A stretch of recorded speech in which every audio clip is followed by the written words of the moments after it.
welcome back to my channel. This is Sonam Rinchin, and I'm really hyped for today's lesson because today we're gonna do a lot more practical stuff with Python.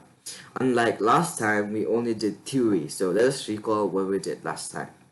Last time we introduced ourselves to Python, then we did some history background check, and then we learned the text editors and the built-in terminal in Python, and then we did something practical. Like almost all the parts of the video was theory, but some practicals there as well. We coded our first function, which was the print function, and then we introduced ourselves to variables, and we did addition and subtraction with the variables. So today we're gonna learn variables, but we're gonna go more advanced on it because today we're gonna do all 5 operations with variables. So before we start, I'm gonna be teaching you guys how to use multiplication, division, and power in variables because it is a bit different from how you do it in real life or how when you write it. So now multiplication, when you write it, you use this cross symbol, but in Python you use this sign. So I'm gonna give you an example. So x equals to 5.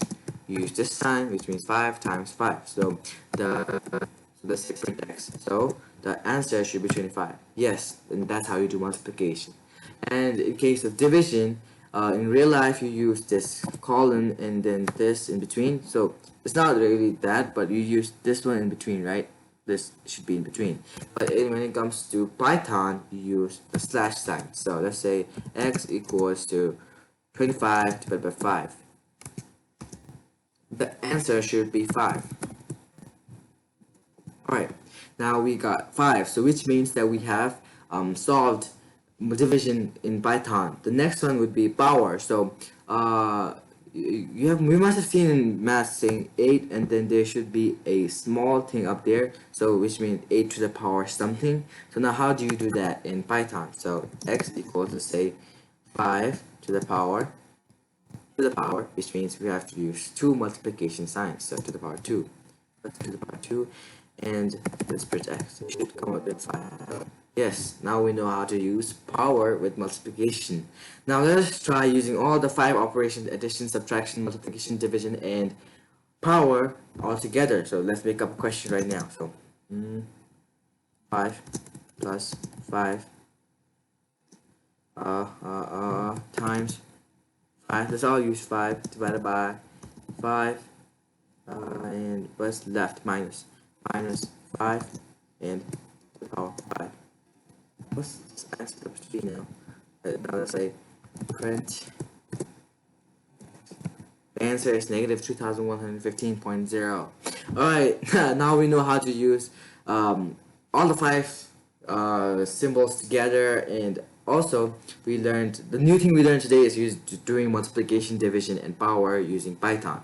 So moving on, the next topic I'm going to be teaching you guys is assigning words with variables. So words can be also assigned to variables, for example, but we have to use quotation marks. That's the only difference. So let's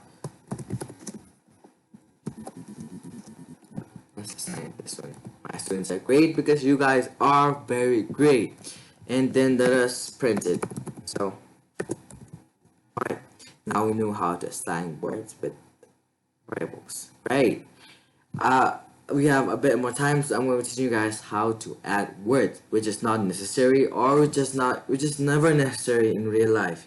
But yeah, so x equals, it's just like regular maths, but you just have to use quotations. So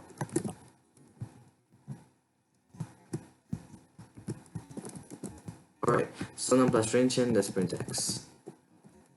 Alright, we have got my name over here, which is quite different because we don't have space, but still we know how to add words using variables. And that's it for today, and I will see you guys in the next lesson. Till then, peace.